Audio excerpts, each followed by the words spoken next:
Alright, so I gotta make one of these title cards. Grist the Hunger Tide. That way people will know what this video's about.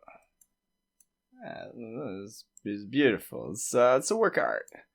Yeah, this is professional. You know, if this YouTube channel doesn't take off, I can always fall back on my art career. Side by side. Can't even tell which one's the original and which one's mine. What's going on here?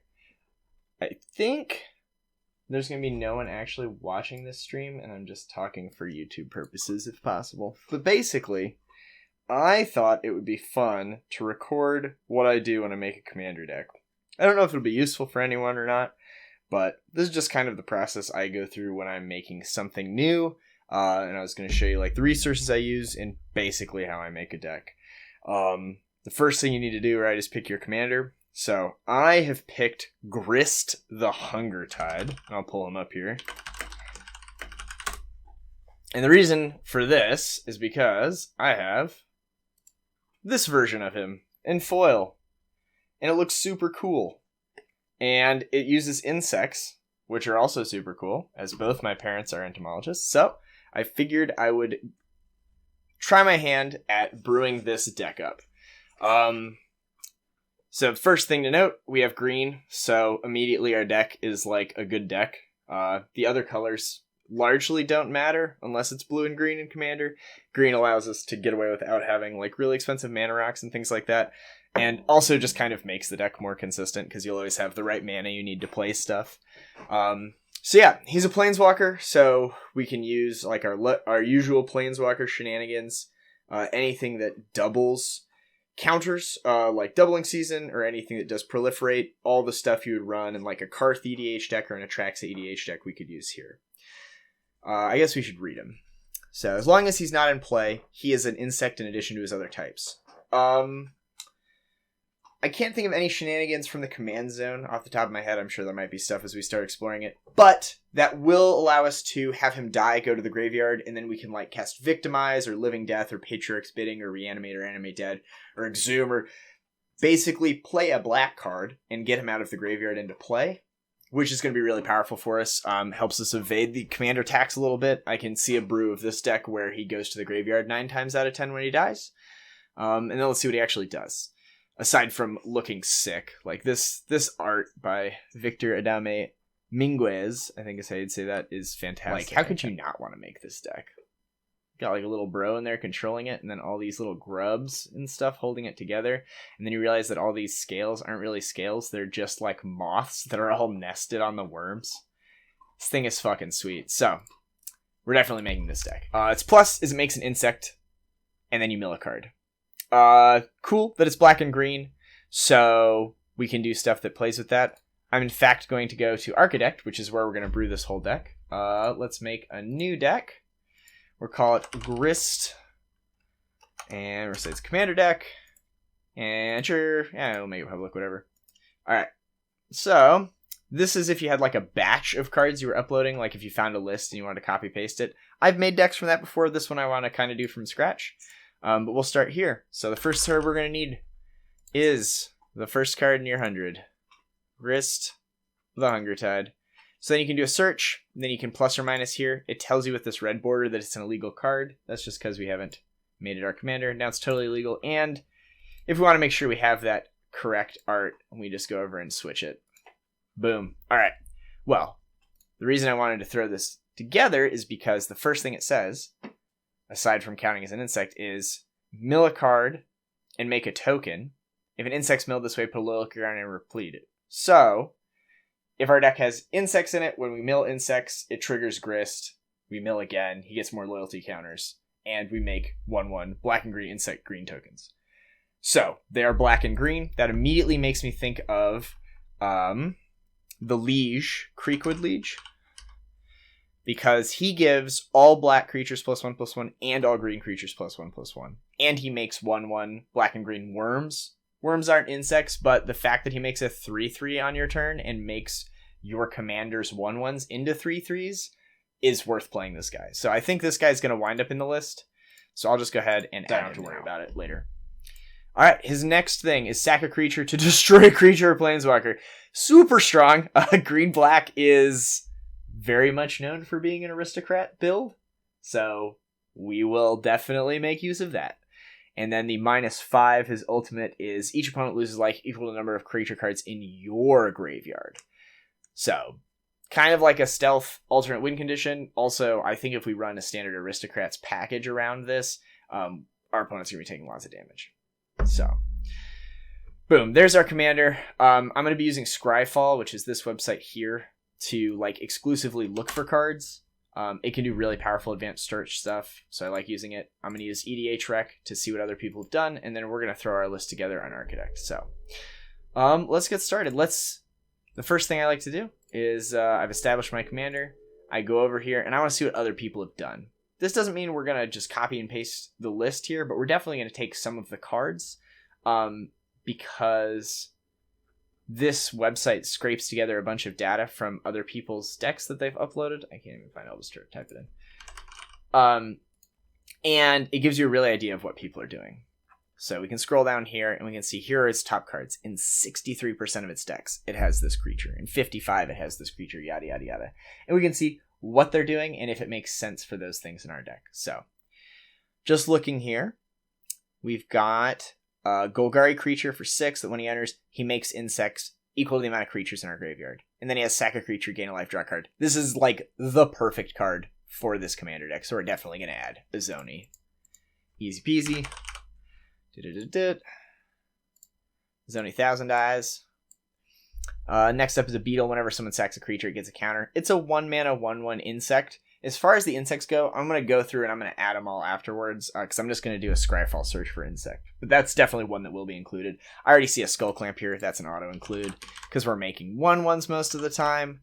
Also, while we're here, we might as well add the standard aristocrat stuff we can think of. So that's going to be any of these altar cards. Ashnod's is the go-to. But in this deck with the mill thing, I think we're going to want an Altar of Dementia, which allows us to sack a creature to mill someone that many cards.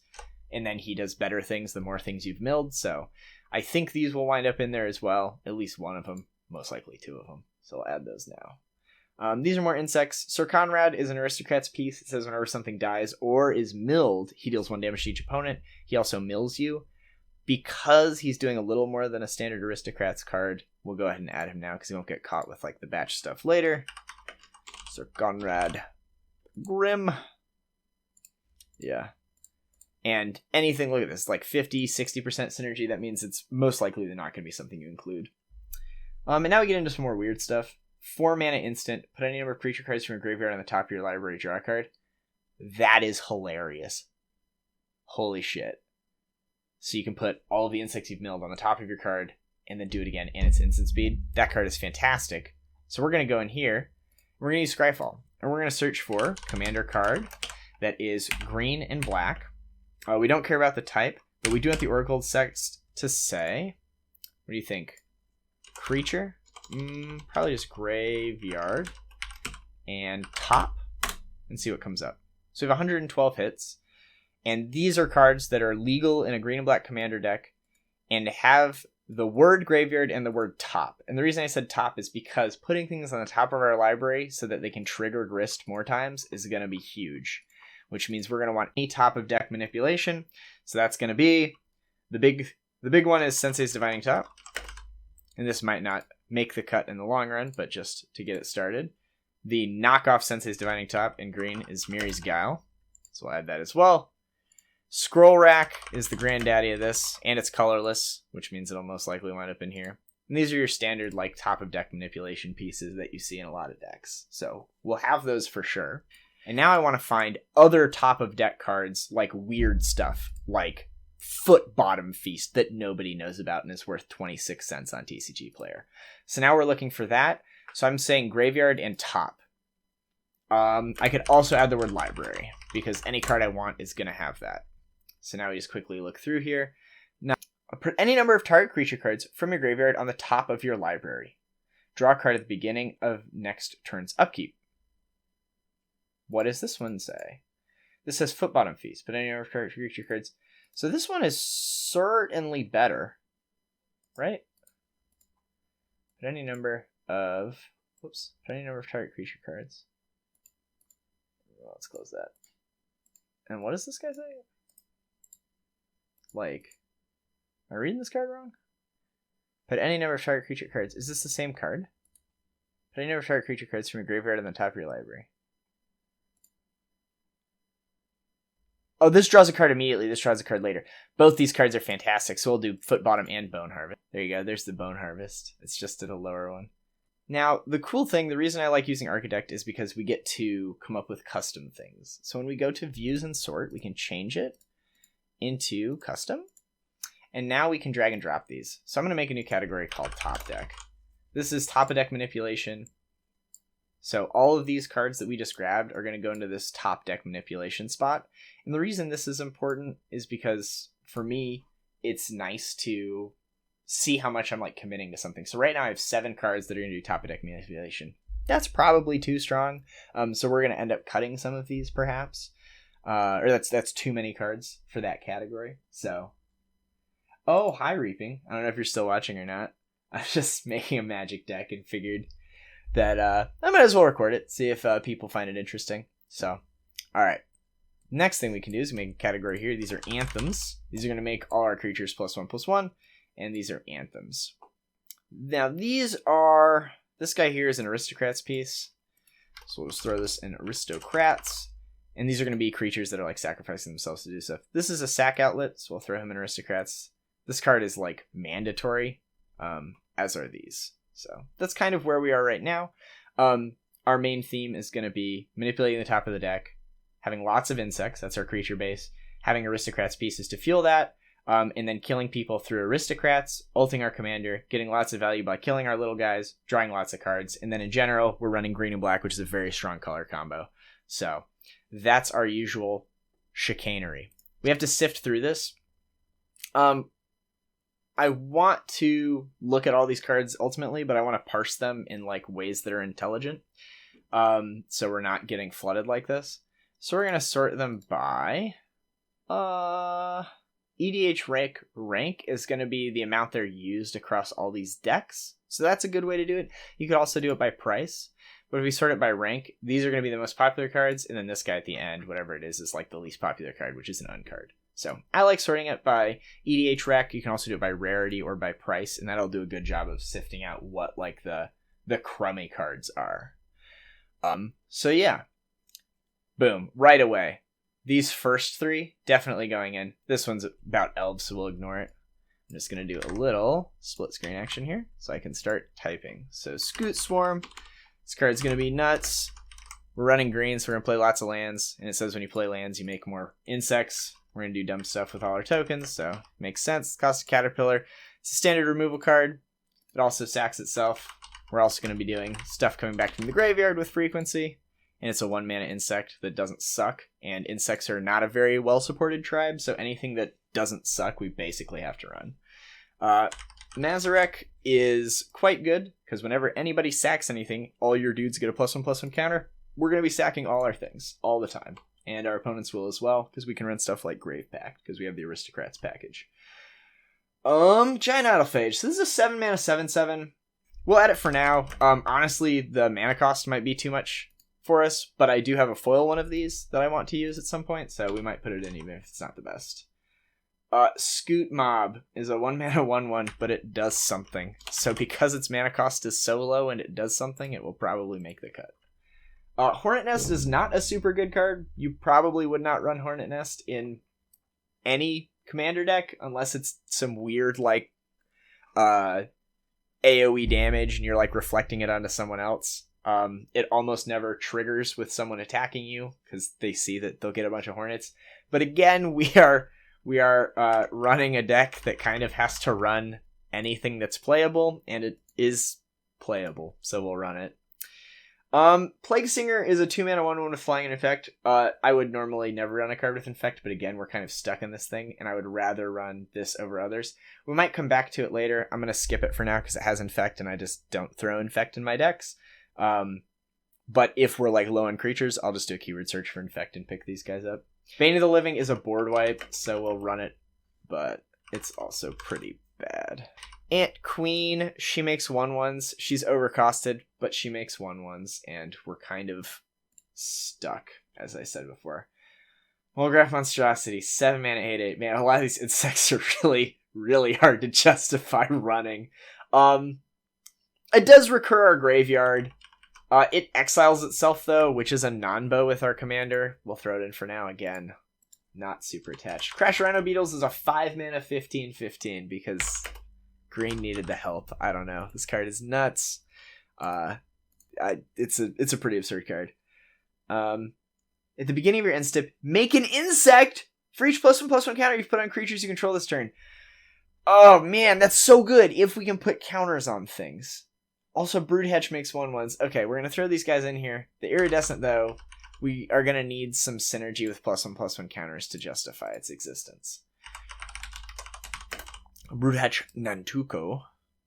It's a morph guy, but it makes 1/1s. Hex Parasite kills Planeswalkers dead. 4-year life total, which is pretty sweet. Well, I mean, for mana, but it's a pretty solid underused card, and it's a 1 mana 1/1 colorless insect that does stuff. Nantuko Husk is a house and is a aristocrats piece. Vorapede is an amazing card. I'll scroll down so people can read it. I love Vorapede. Any excuse to run Vorapede, we're gonna put him in this deck, and he's an insect, so like this here. Now we're at a 2 mana 1/3. This is like not playable. This is a 2 mana 1/1 with flying. This is not playable. Oh, buddy, we're gonna skip that for now. Not a good card. There's a reason it's a 0/3 for 2. Woof. There's Crawl Harpooner. That's our removal guy we talked about before coming back. Jury's Time Bug. It's only here because it's a time thing. Blight Beetle. It's a 2 mana 1/1, and it stops our opponents from having +1/+1 counters, and it has a protection from our color. This card is more playable than 5 things we've skipped, so we'll add it for now. Living Hive is an 8 mana 6/6 without Shroud. That's an investment. But if it deals common damage to a player, you make a bunch of insects, so we're gonna play it. This deck is not gonna be fantastic. Whenever Sabrance is dealt damage, you make that many insects. Oh, so it's just like the Hornet's Nest. That's pretty cool. Have the little redundancy there. Gravesale Cherub, I just remember this card being a house back in, they called it Type 2 Standard, I think, when I played. Yeah, it's a 5 mana 4/4 that you can sack to draw a card. This is a fine card. In this deck, that is a good card. 3 mana 2/2 Phantom Nantuko. Whenever damage is dealt to prevent it, remove a counter. I remember playing against, this card's fine for us. I remember playing against a Phantom deck when I was in high school. Phantoms had just come out because it was Judgment, and someone played a Phantom Nashova, which is a 7 mana 7/7. Whenever it's dealt damage, remove a counter instead and prevent the damage, and it has Trample and Lifelink. And I literally couldn't beat the card. Like, the entire play group was just like, we can't beat that card. We don't possess the skills. Like, I have a couple of Lightning Bolts, but it's not gonna get there. Because like we didn't know Wrath of God existed because we were stupid. 3 mana 0/1 with flying, but you can anthem it. I'm gonna put this card in because it reminds me of my dad, who's a beekeeper. So we're gonna put Killer Bees in this deck. That'll be like, you're allowed to have a couple of pet slots in any deck you make. That'll be a pet card for me.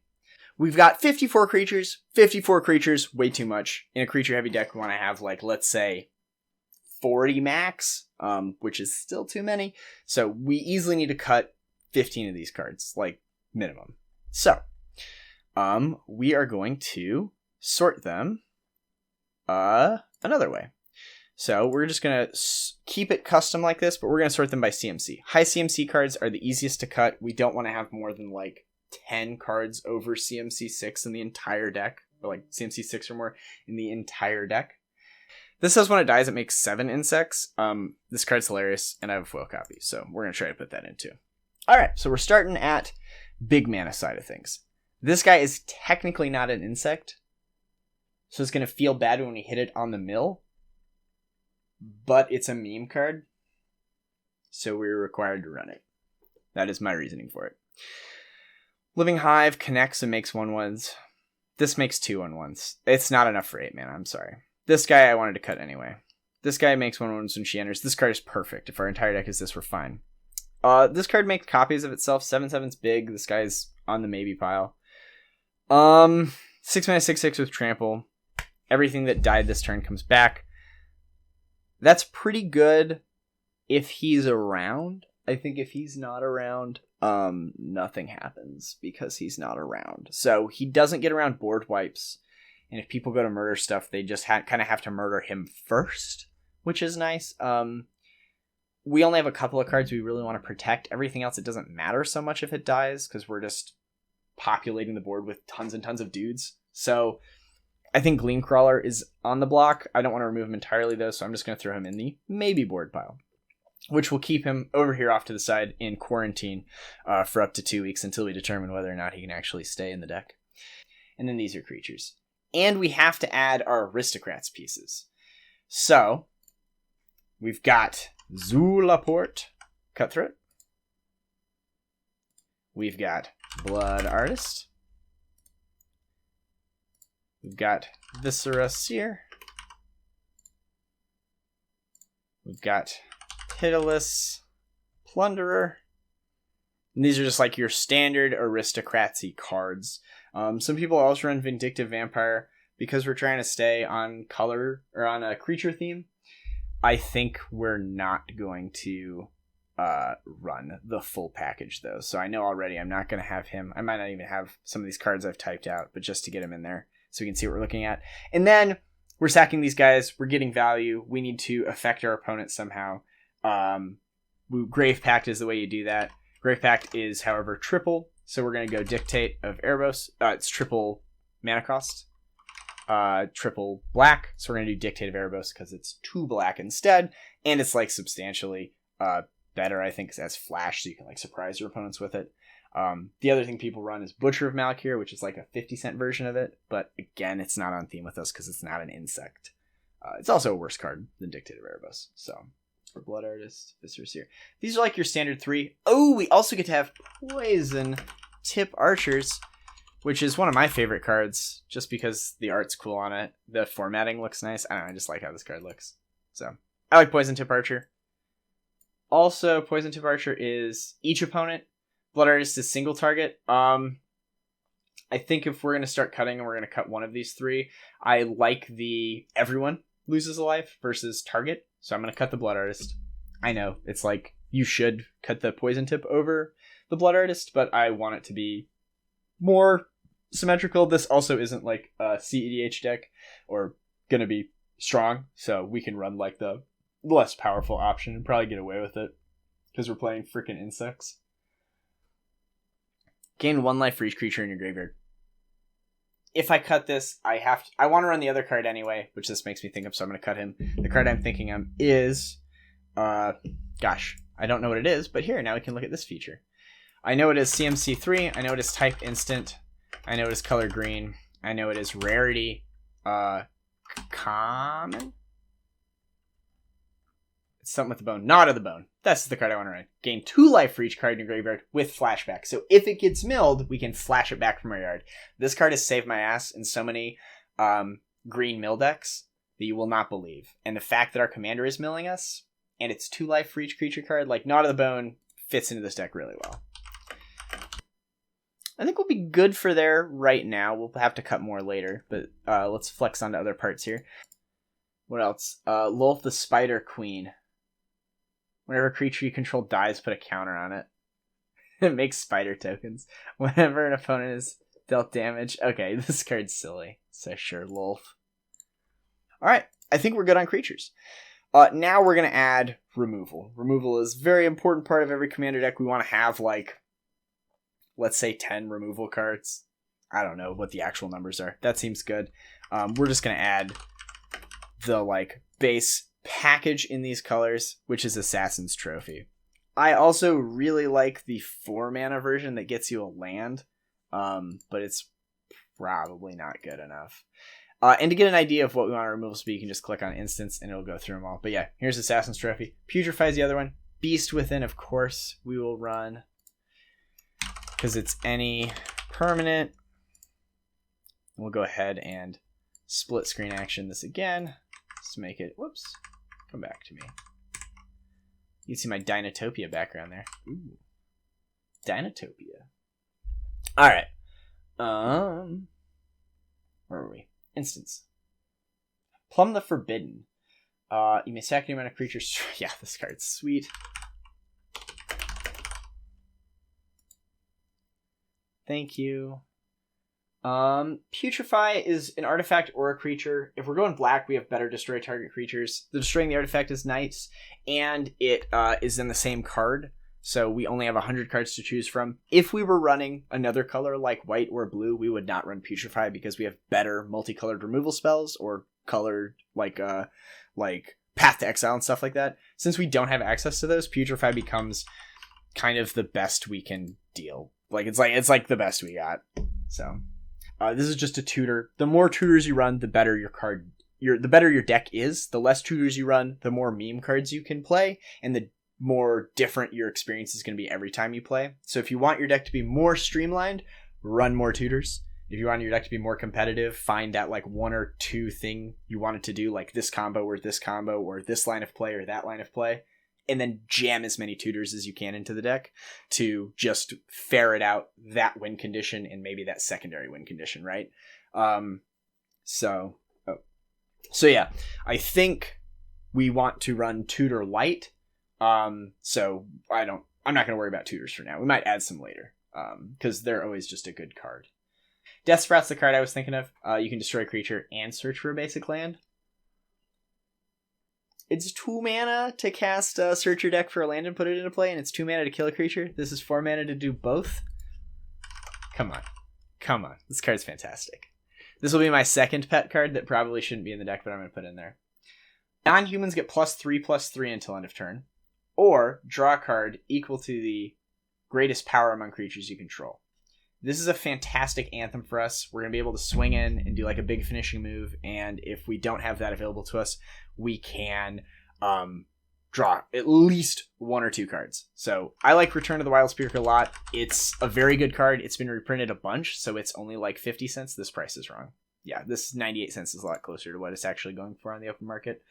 So yes, this card's fantastic. Now it's going to move on to sorceries. It's got all these mana fixing ones. I'm going to skip all of those for now, and we're going to do a ramp pile next. Victimize is huge. Victimize is if you're running any black deck that's involved with the graveyard, you want Victimize. Life from the Loam is fantastic for us. It basically gets us a mana every turn because we're going to have fetch lands and lands that sacrifice themselves, and at the same time it's filling our graveyard. Patriarch's Bidding. Each player chooses a creature type. You return all creatures of the type chosen this way from your graveyard to the battlefield. This is the go-to reanimation spell that all tribal decks run. Because our tribal deck is us sacking our creatures, I don't think we want to necessarily run Patriarch's Bidding, because Living Death is going to be better for us because it's going to board wipe our opponents. Now, both of these cards return your opponent's graveyards as well. Patriarch's Bidding isn't going to really return our opponent's boards. It's only going to return part of it, but it also doesn't kill anything. So maybe we just run both. If we only were running one, I would prefer the one that board wiped almost. But maybe you run both. So we'll think about that for now. Agadeem's Awakening is a card that I'm seeing a lot more of and getting more respect for. It functions as a land at the worst of times, and at the best of times, it's a one-sided return your graveyard to play. Spider spawning. Oh man, now I want to run the spider guy again. Ugh. Make a spider for each creature card in your graveyard is a heck of a card, Cotton. Yeah, okay, so we're gonna do that. Arachnogenesis. Yep. This one also makes spider tokens. You know what? Spiders don't get enough love. We're also going to do some spiders in here. Ishkana. And this is you go into making a deck with one thing in mind, and then you find other stuff and you get sidetracked. At least that's how I am. This returns 2 creatures. Haunting Voyage. So this is just the worst version. Whoa. Make an insect for each forest you control. Hell yes. Beacon of Creation. This deck is coming together, boys. Also, Beacon of Creation counters about forests I have in play. We're now going to add You have my Cradle of Growth, which is the new Urborg, but for forests. That's pretty cool. We're milling our entire deck. So Splendid Reclamation is aces. I prefer a different card, though. This puts them into play, though, which is very large. I like Creeping Renaissance because it has flashback. So if it gets milled, it can still work. And it's a permanent type. So we could return all our creatures like from our graveyard to our hand in a situation where that might be good. Or like if we run another Planeswalker or something. So I think we run this. Persist is return a creature from our graveyard to the battlefield with -1/-1 counter. Don't really care about that. Exchange your graveyard and library. Then shuffle your library. Oh my. That is an all-in kind of play, I guess. Oh my god. I mean, so like, I guess the best case situation for this would be you've played the game for a while because you have 7 mana. You've built up a board position where you have your commander and they can ult, but your opponents have like cunningly exiled your graveyard. So it'd be like, I'll cast Mortality Shift. It'll go to the yard. I will exchange my graveyard and my library. My library becomes Mortality Shift. Or my library becomes 1 card, but my graveyard is 50 cards. I'll activate my commander's ult and kill you all.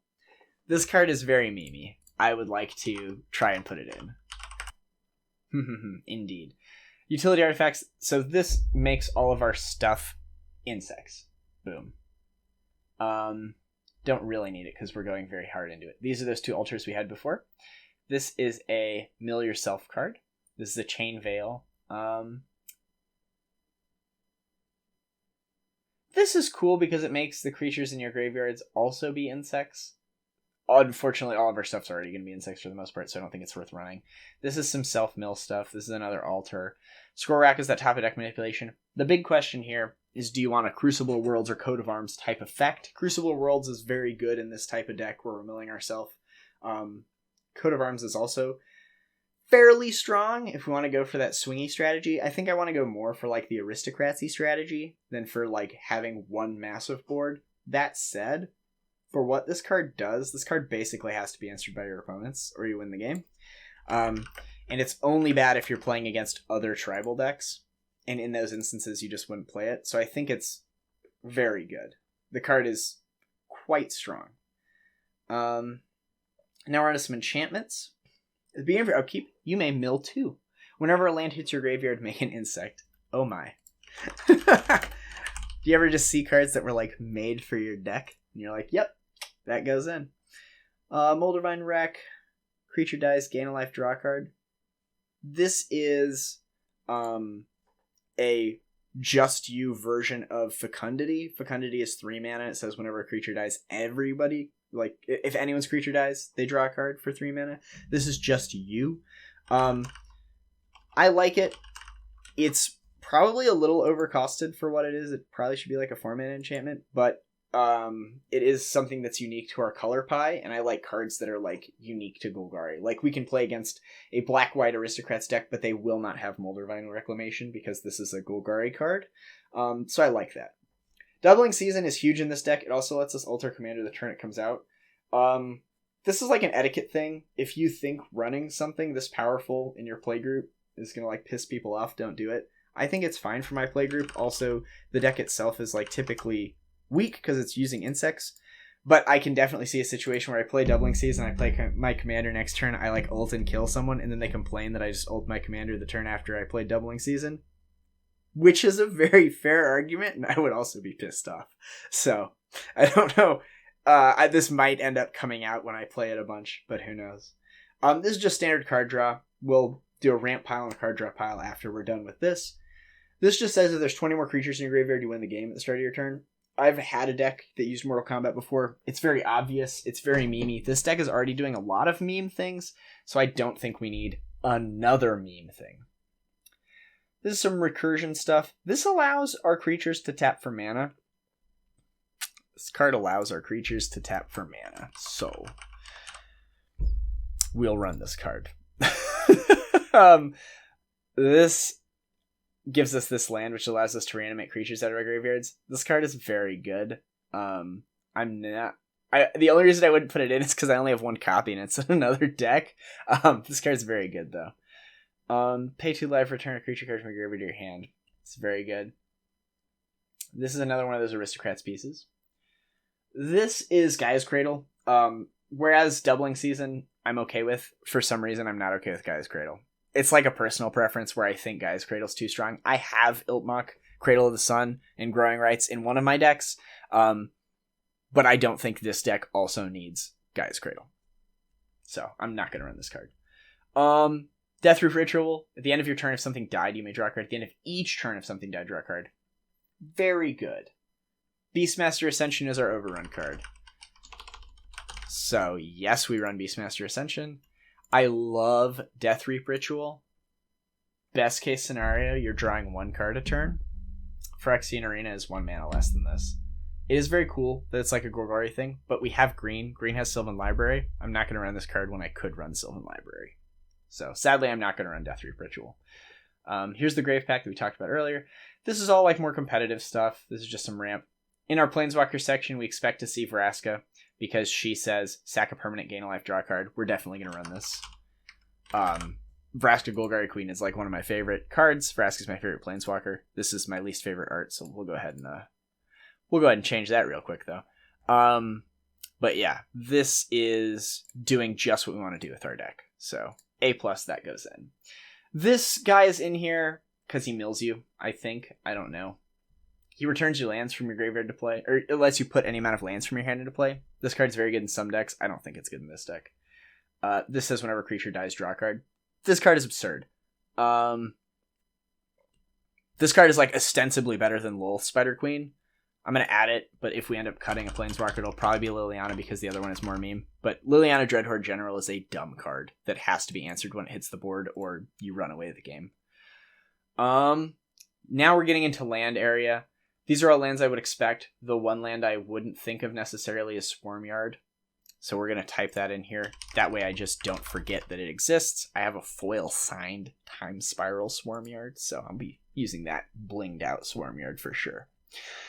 Alright, that's pretty good. The next thing we're going to want to add here, we need to add our ramp package. We need to add our draw package. And then we need to trim. Because as you can see, we're at 94 cards. We haven't even added lands. So let's go ahead and add Forest. So rather than going through and being like, I want this one and this one and this one, like I need this fetch land, this land, all these different specific lands. For right now, just for our bird's eye perspective, I'm going to add a forest, and then I'm going to go up to 37 lands. In a deck like this, we can wind up running less, but it's going to give us a good idea of how much we need to cut. So we're at 129, I need to add 10 removal cards. But we might already have some, so we're going to start making a removal pile. Because some of these cards are definitely removal. So let's see how many we have. We'll make up this removal pile.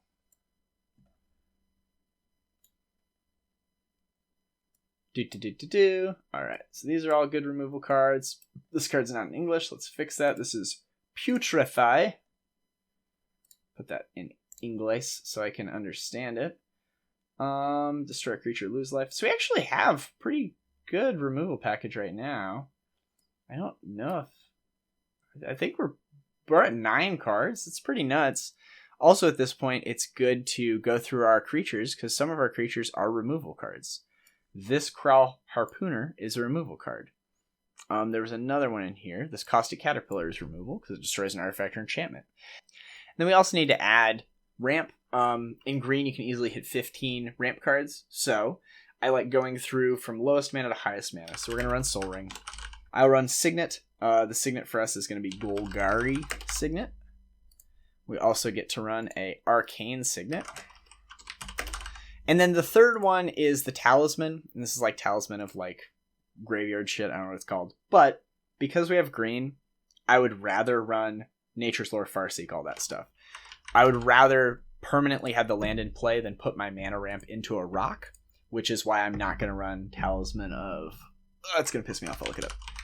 Of one of these. Talisman of Rot. Is one of these Talisman of Rot? I don't know. Resilience? Is that it?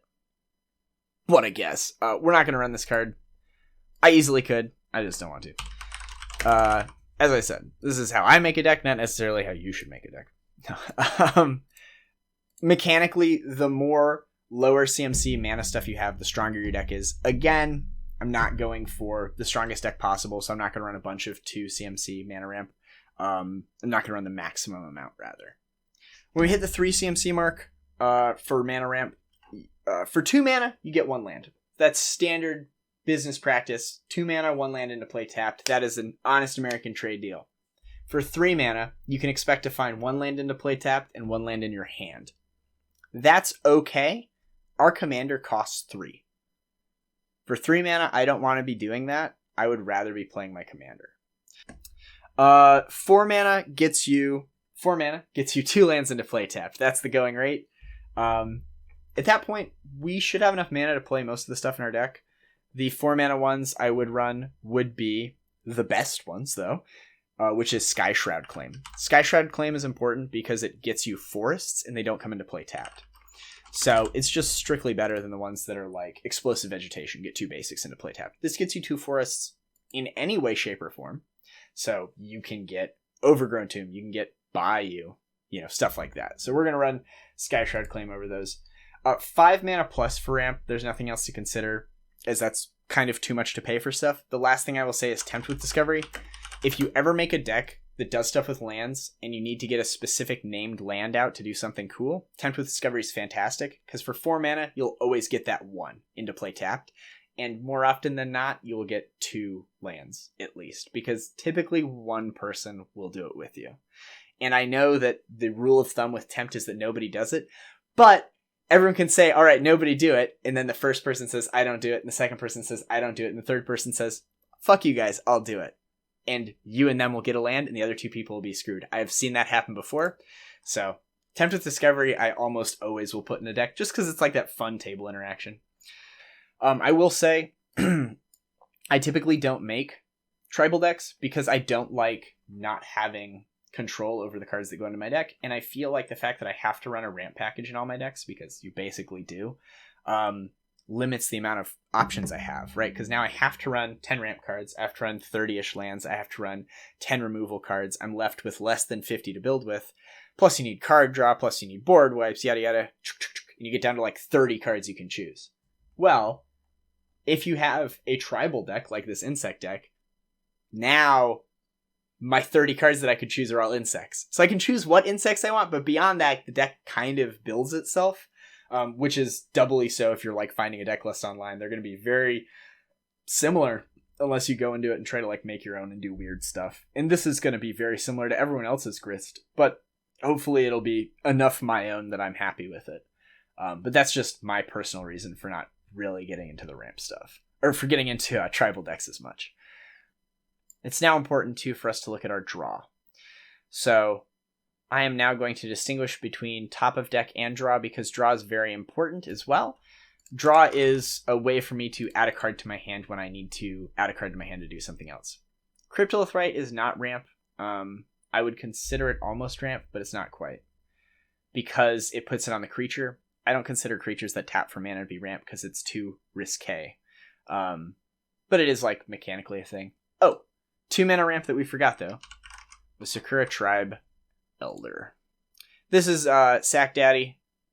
He's a 2 mana 1/1. He dies, gets you a land.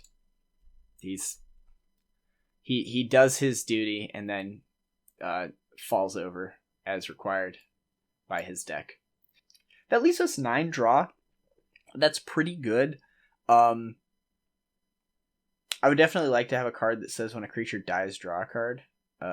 So let's just go here and do draw dies type creature.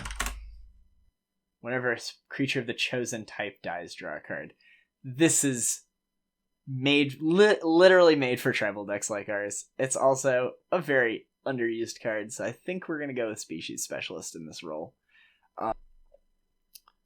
That's good. Also, Azoni is card draw, because she sacks to draw a card. So our draw is strong. These are 12 is fantastic. 12/12, aces. So what other effect is going to give all our creatures plus something plus something allow us to connect. It's these, and then we also added coat of arms. We're going to throw that here. We're at the position now where we need to start trimming, and we need to trim down 41 cards, which is a number of cards. This is our overrun. We're going to make a meme pile. This card is only in here because it's a meme, and we will likely remove it in the event that we need to. I'm also going to make a category called spiders, and these are the cards we're all running because with one another they have, like, individually they're good, but then also it's like the sub spider theme that we have going on. So that's going to be Arachnogenesis, Spider Spawning, Lolth. There's also a Spider King or something, Ishkana Graph Widow. So this is our spider package. Each of these cards is playable on its own, but it's also just like, if we're going to cut one of them, I think we just cut the whole package. So when you're making a commander deck, you want to have probably no more than like 6 or 7 things over 6 CMC, honestly, because you're not going to play more than 1 or 2 of them in a game typically. Right now we're sitting at Symbiotic Worm, Living Hive, Morality Shift, Giant Elephage, Hornet Queen, and these 3 cards. So that's not bad. That's only 8. That's, for like a more casual deck like this, 8's fine. Like, if we didn't need to cut 40 cards, I wouldn't cut any of these. Look at that. We're down to 132. Easy. We just got to cut 30 more cards. Now we're just cutting stuff. I think what I might do is end the stream here and just keep trimming stuff down, and then probably turn it back on when I'm finished and just talk about those last few decisions I made, rather than just sit here and hum and haw for like 30 minutes for no reason.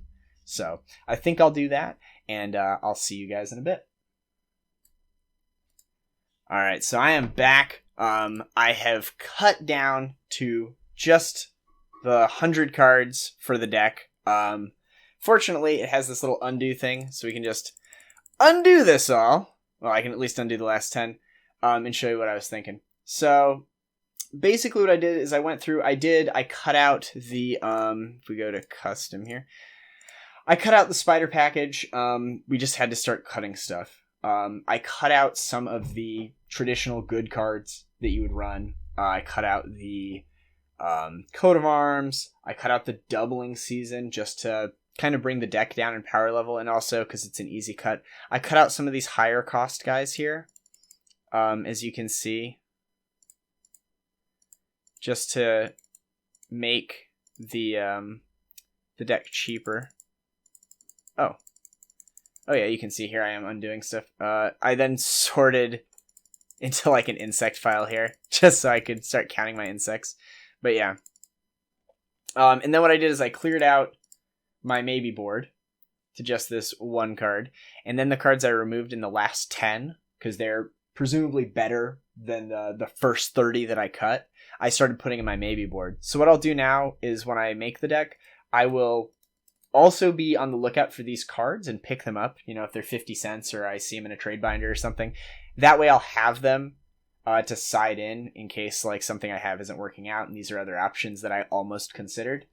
The reason I cut the Vorapede, Crasher Rhinos, Giant Elephage, Living Hive, Symbiotic Worm, they're just so much mana. I want to have them in play. I want to have that big splashy effect, but at the same time, they're just kind of unwieldy. What I would do if I really wanted to run one is I'd probably cut like Morality Shift or something bigger in mana cost. Like honestly, maybe Liliana. She is going to draw a lot of aggro, but she's very powerful.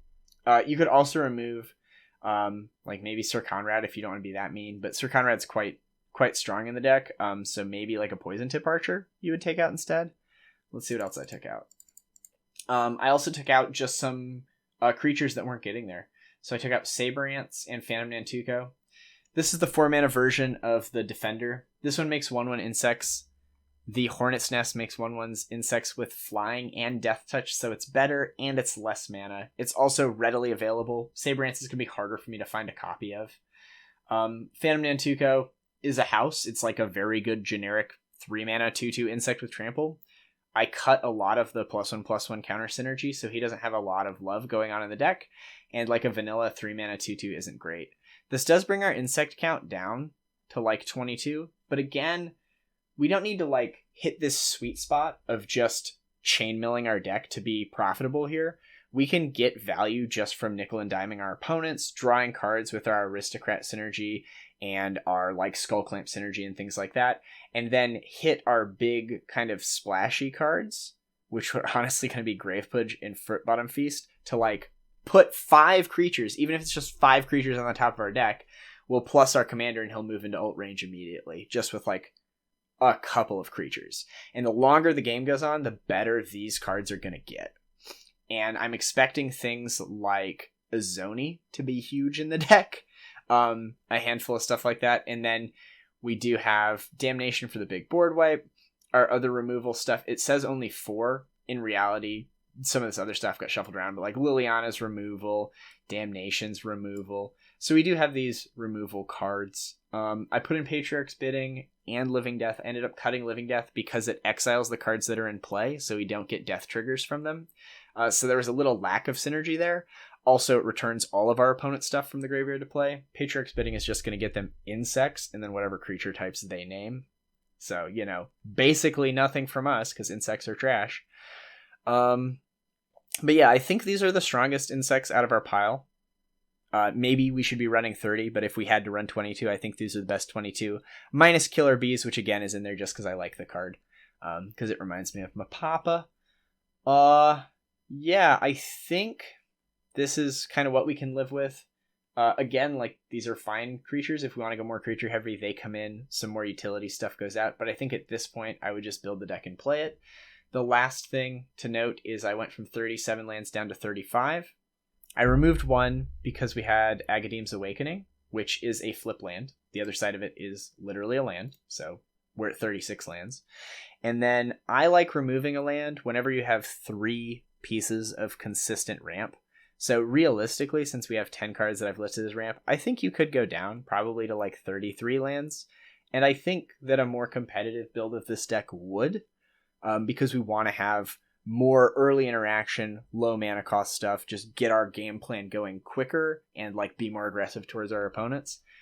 This is not that deck. This is the version of Grist that is a little more casual, a little more calm, and I would just rather play a game where like I know I'm never going to have to worry about missing a land drop. Like, that's the idea of having more lands, is like, yeah, there might be turns where I just like draw a land and pass, but I don't want to have to like mulligan a bunch, yada yada yada. Also, we're going to be milling a bunch, and having these extra lands isn't terrible because we do have the pseudo synergy with Life from the Loam, and also the enchantment Crawling Sensation. So we do have some synergy there. Overall, I think the deck's pretty good. I did cut one. I cut the 2 overrun effects that were in this pile. So that was the Coat of Arms, because it can help our opponents. It's also like $15 and it's 5 mana, so it's a big card. It puts a target on itself. It reads like Destroy Me, or the person who played it wins the game, so it always gets destroyed. Beastmaster's Ascension flies under the radar. It's an enchantment, so it's harder to remove, and it's less mana. So Beastmaster Ascension in that instance is getting picked over the Coat of Arms just because we have limited space. And then the other card I removed was Blex Vexing Pest, because he only gave generic insects +1/+1 and was gained 4 life when he died. Creekwood Liege gives our insects +2/+2 effectively, because Grist makes green and black insects, and then he also makes a token every turn as well. Another one that I'm just going to throw in the maybe board here, I think Spider Spawning is still a very strong card in the deck. We just didn't have room for it. If you wanted to make room for it, I think you would cut something like Morality Shift or like the Killer Bees. But for the list that I'm running, I'd rather have those cards. But I'm going to put it in the maybe board because it's definitely a card I'm on the lookout for. Because this reads, make a spider for every creature in your graveyard, and it has flashback. So those are things that I think would work really well. But yeah, the last thing left to do is just to go out and play it. So anyway, I hope this is useful to someone. And yeah, we'll see how it goes. All right.